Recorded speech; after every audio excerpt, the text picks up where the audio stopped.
Noisevox FaceTime. We are inside world-famous Ludlow Guitars on New York's Lower East Side, and it was on a actually similarly gloomy day about 2 years ago that I sat down with these fellows here, Matt and Alex, to talk about a new Arctic Monkeys record at the time. We have another one just about to be unleashed on the world called Suck It and See, and guys, it's nice to see you as always. You too. Nice to see you, man. Yeah, it was the gloom. weather not Same unlike thing. this. Yeah, we had it as a view in the background before as well. Similar, exactly. We're used to this, so you understand. Like, I mean, that's right. All anybody's talked about since we've been here is the weather. Everybody's quite upset about it. The new record, which is just weeks away from release, is this when you're at this point, starting to sort of promo? And I know Matt was saying that you guys are about to head to Europe to do the European side of the promo as well. Is it an exciting time, or is there a bit of that time to? We have an expression here: "Time to make the donuts," which is time to get back to work. You know. Is there a bit of that, or is it all excited and happy to? Donuts are delicious. Ours are, anyway. Yeah. I'm definitely excited about doing the first bit of touring that we're doing out here. That should be a lot of fun, I think. Yeah, I was trying to think the other day sort of how best to summarize it, and I'd say might be the hardest Monkeys record for me to sort of neatly encapsulate into a description. No, I think, I know what you're saying there. Like, it's,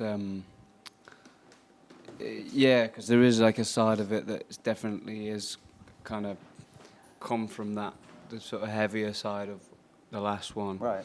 And that's carried over. And, but there's a bit of something new as well, maybe, like, that, again, is sort of like the way on the last one you had like your sort of Cornerstone and Secret Door, like those two tunes that were a bit sweeter perhaps than the other side of that album. We've kind of got that again this time, but perhaps it's like they've drifted further apart, those two. Sometimes I'll think, well, it's got this kind of, crooner, for lack of a better word, tracks to it. Some with even a bit of a sort of a country, sort of a Western kind of thing to it. There's other moments that feel kind of, for lack of a better term, sort of Britpop. There's moments when I go, well, that sort of like reminds me of the Eagles, And wow. So, I mean, yeah. Which moments are there? There's one there's a track that reminds me of Lion Eyes, the old Eagles song, Lion Eyes, actually. But wow. Well, Suck It and See. Well, you know what? Before I get to the songs, I can't get over that Eagles thing. That is that completely off? No, that's wow. And as I understand it, the first proper single is going to be "Don't Sit Down." Yeah. And that's again sort of a heavier track. Is that sort of? Are you guys still real comfortable with doing that kind of heavier thing? And yeah, it's a lot of fun, like playing them tunes like that, and like those kind of, the lead guitar on those tunes really like fun.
Brick by Brick is your. Did you write it, and is that how you ended up doing the vocal? Well, we kind of we had like a long list of things that were going to be done brick by brick that we'd talk about on various nights, I suppose, and then we didn't really decide which ones were going to be which until we got into studio. So we just had a lot of things to pick from. It's like the song that never got written. Yeah. It never went through. There were no like even when we were like kind of working the album out and rehearsing and stuff, I'd like sing a different thing most times until we settled on And then it was just when we had that much to pick from, then when it came down to it, it was just like, oh, just do whatever you feel. We're like a Steal your freestyle. soul, feel your soul. I mean, there were a lot of things, a lot of options Yeah. that it could have So been. when people read that you're doing the majority of the vocals, you're pretty much That doing the song. whole lead vocal, right? Yeah, And like then- the first. But I suppose that I'm doing like the verses, but the verses aren't that long, so it's not. Right. You know, it's not a big. All the lot of bits- And on things the to hook, remember. you come in as well on the hook. I come right? in, Yeah. the smooth. And then remind you do everybody all what's the going on. crows parts. Is that something you've been wanting to do? Is more lead vocals, or it just sort of happened? No, I don't know. I think. Oh, definitely. I always enjoyed like singing, like when we do backing vocals and stuff. They're always fun to do that in studio as well. Mm-hmm. And yeah, it was just time I got exposed a bit more, I think. I wanna build you up, brick by brick. I wanna break you down, brick by brick. I'm gonna reconstruct, brick by brick. I wanna feel your love, brick by brick.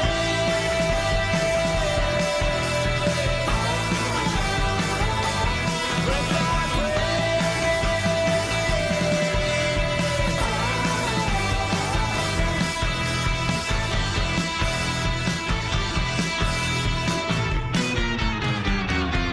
With Humbug, you guys actually, for anyone who read or watched any interviews where you talked about that album title, I think educated some Americans to what humbugs were actually, the candies, you know, because we don't have those here. Now, in the case of Suck It and See, it's not an expression that's particularly among the American parlance. So when I think most Americans read that, it means quite literally to suck something and wait see what for some happens. sort of result. Kind of is, yeah. But It's like Exactly what it is. what I've been saying to try and translate is kind of like bite the bullet, I suppose. Well, not just that, but it's like take the risk.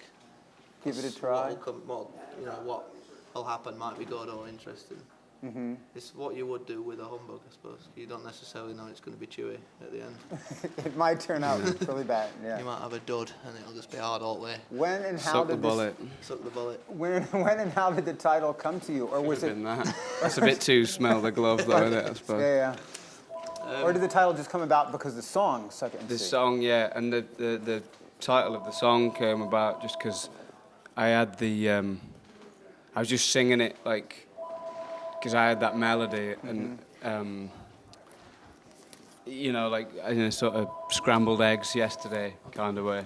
Well, you know, for anyone who might think that that's kind of a rude title, song title, or album title, the song "Suck It and See," it's not only is it not rude, it's flat out sentimental as far as I can tell. I mean, it's, you know, I think a few years ago, people might have thought of you as, if you did a lyric that sentimental, there must be some kind of irony to it, or you weren't. But to me, it sounds quite sincere and straightforward. Is it? Yeah, I think to a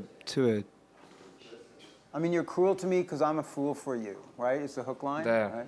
That's I mean, right. that's yeah. pretty straightforward. Yeah. You know. Yeah. And however, it features, and I just wrote this down because I didn't want to get it wrong, because I just love this particular couplet. I poured my aching heart into a love song. I couldn't get a hang of poetry. That's not a skirt, girl. That's a sawed-off shotgun. And I only hope you've got it aimed at me. Just, you know, that says it all. That's pretty.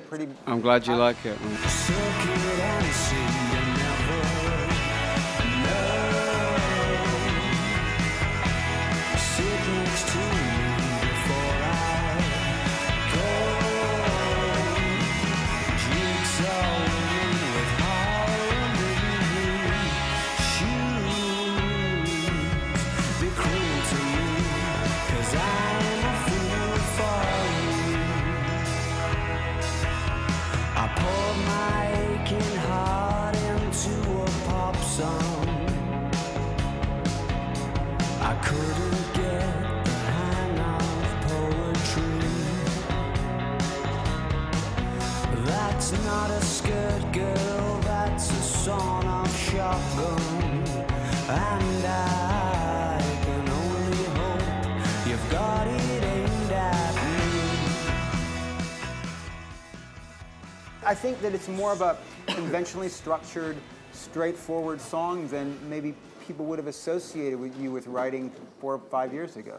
Yeah, no, I think between then and now, I've definitely sort of like recognised like songwriting as something that I do and like want to be good at that craft, if you like, and want to practice it. And you have gotten the hang of poetry, so to speak. I don't know about that, but yeah, somewhere along the line, like maybe around like the Shadow Puppets experience and you know, Humbug and that, I thought something changed in terms of like the way I approached like writing. Like I never felt, I don't know, we used to, like everything was just sort of pieced together a little bit before, and more nowadays it's like I'll have songs like in terms of a, you know, chords, lyrics and melody, and we'll apply to those songs what we feel's required. Like that's happened much more on this album than the last or than either of the others. Like, yeah. And it's interesting you should mention Shadow Puppets because I keep coming back in my mind to the fact that it seemed like that was sort of a really liberating experience for you. Now, when they hear you singing in the way that you sing sort of, or at times sing post-Shadow Puppets, it seems like it was really a sort of a turning point in many respects, not just the way you write, but the way you perform as well. It's a bit like in terms, well, I started singing really a lot more on that album, and because early on, people would sometimes compare the way you wrote and delivered vocals to almost like a hip-hop artist, you know, because it was half kind of spoken. I remember reading when you were doing an interview recently about the Submarine record, which, for people who don't know, is a soundtrack. 6 songs you did for that film? Is it 5? 5 or 6? 5 or, okay. Anyway, I haven't seen the film yet, but I've seen the trailer, and I love the record. It's really, really beautiful stuff. You look like you've been for breakfast at the Heartbreak Hotel and sat in the back booth by the pamphlets and the literature on how to lose. Your waitress was miserable, and so was your food. If you're gonna try and walk on water, make sure you wear your comfortable shoes. Mysteries flashing amber, gold green when you answer, but the red on the rest of the questionnaire never changes. I heard the news that you're planning to shoot me out of a cannon. I heard the pile driver walks, they woke me up this morning.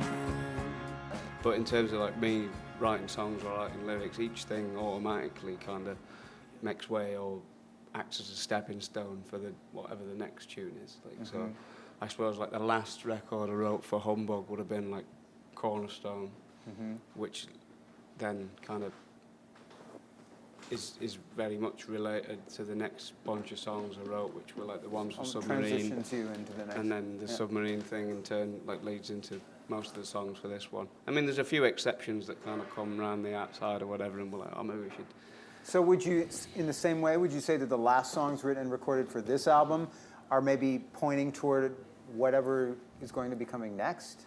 Or? I mean, I suppose that's the sort of logic I've applying to it now. Right. But I mean, like that's only all these things. I suppose are just you kind of start to realise them as you go along, but you're not always right. I suppose the last tune we wrote for this album was "That's Where You're Wrong," which is quite, That's Where You're Wrong is the last song on the record. record. And the last one that we did. Yeah.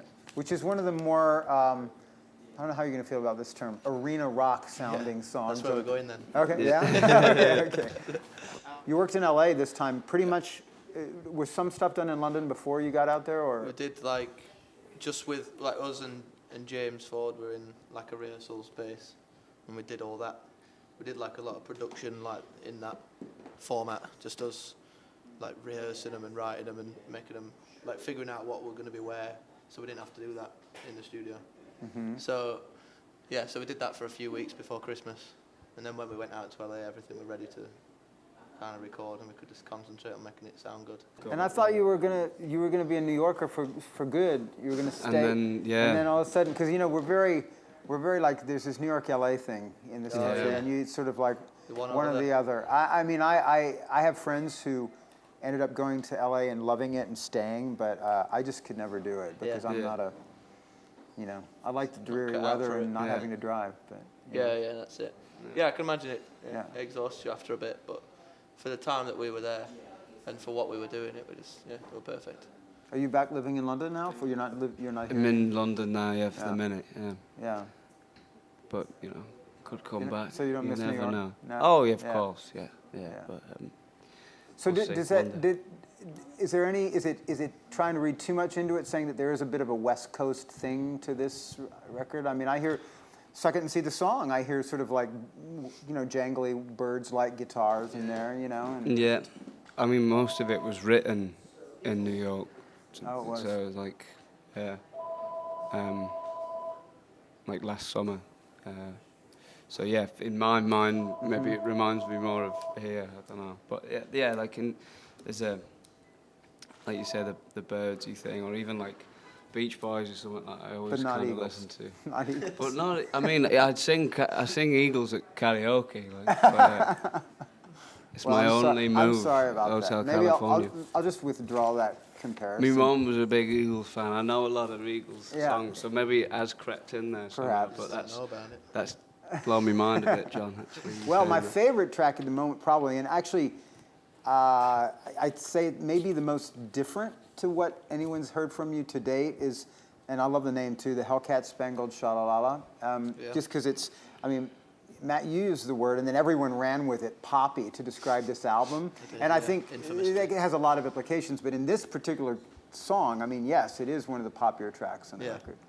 In a traditional sense. So that thing about it's what I've been saying is like in the guitars, Jamie and I started to play the other three strings this time on this record, and like he came to visit me here sometime last summer when I got a couple of tunes together, that being one of them, and Suck It and See, and like Thunderstorms, and a couple of the ones that are in that world, and we sort of sat down like think what to get a bit of a head start before we kind of all got in a room together, try and come up with some guitar parts, and just sort of doing this like open kind of shimmery, like chimey sort of guitar thing, and that ended up being like oh, that's interesting. We've not like been down that alley before, like, so we ended up, that's kind of on pretty much every tune now. So Josh from Queens makes an appearance on. It's only on one track, All My Own Stunts, right? Yeah.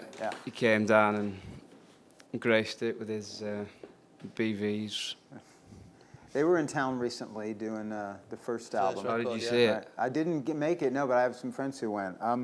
That's because, of course, it was reissued not too long ago. What do you think of that? I feel like I see more and more these days bands going out, especially bands from the 90s, I think, sort of, much sort of beloved, and maybe they've been away for a while, indie bands coming out and playing entire albums sort of start to finish. Do you think we're in a bit of a nostalgia overload? I don't know. Sometimes I feel like people get so into wanting. I mean, would you guys? I would think the paycheck would have to be pretty high for you to go out and play the first album or the second album start to finish. I certainly can't imagine. I just think with our first record, it's sort of so about like lyrically anyway. For me, it'd be difficult to tap back into that kind of. Especially sort of 5 years from now. I think. Is it even difficult to do some of those songs where you're at now in 2011? I mean. Yeah. There's things. I mean, part of the process with this record, what I'm talking about, when Jamie came to visit and we were working stuff out, I got the first record and we sat down and like played it in its entirety, like just to retrace the steps, I suppose, like. Which is something that I've not done since I probably got that first pressing, like in 5 years ago. So, which was interesting. Like, it was funny. There's loads of bits we'd forgot about, and like lyrics and stuff, and just things that you were just like, there's no way you'll ever kind of play that again or whatever. What I did get though from like listening to that first record was like the sort of sense of humour, you know. Like, and that was definitely something that I was Came like, back in. I want to get a few more gags in there again. For this sure, time. yeah. And there's lighthearted stuff on this record. It's Exactly, not yeah. all, you know, sentimental stuff. Real quickly, I have to let you go, but I know I saw that Brick by Brick was referred to as more a trailer than a real music video. Is that? Yeah, is well, that- we did. It were footage that we had anyway, because we filmed quite a lot of stuff while we were doing the record. Oh, okay. So we didn't like go out to shoot a video really. That was just a lot of collection of. They just cut it all together, the focus creeps, that and made it into like, you know, look nice. It's nice for us, all that stuff to look at. I bet. Yeah. Like in a few years it will be. And there's such a lot of stuff they filmed. I couldn't even begin to like Can't describe even what picture it's it. going to There's do. no like, storyboard yet. but yeah. Wow. And finally, the tour starts in the States this year in mid-May, and I know it includes Central Park here, Yeah. which should be fun. Is that the first time playing Central We've Park? done that before a couple of years ago, but Yeah. yeah. Yeah. But And- yeah, we're good. Any other highlights? I know there's some Sheffield dates in the summer, right? Yeah, homecoming. Got Yeah. that, and that's why I suppose this tour is like we didn't want to be that be the first thing we do. We've got to be on it by the time we play Sheffield, I suppose. Yeah, If yeah. anyone's gonna criticise, it'll be there. And in support, for those who don't know, Vaccines are an amazing band, going to be out with Yeah, you in the Vaccines, States. Anna Calvi, who I was lucky enough to talk to about a month ago, she's Yeah, going to be she- doing some shows. yeah. In fact, she was telling me that I guess she's done did support those- for you before. She played that Humbug When we one did the we were just Humbug talking about. thing. Right. Yeah. And she was saying that at first, playing for Arctic Monkeys crowd, she was a little bit, what are they going to think of Yeah. sort of what I do and everything? And she said it was great. Yeah, It yeah, she went down over well. well. Guys, it's always great to see you. It is a too. tremendous record, and Thank you. best of luck with it. I hope we Cheers. see each other later in the year. Nice one, John. Thanks, man. Yeah, thanks a Good lot. to see man. you as Cheers. always. Yeah, Thanks. you-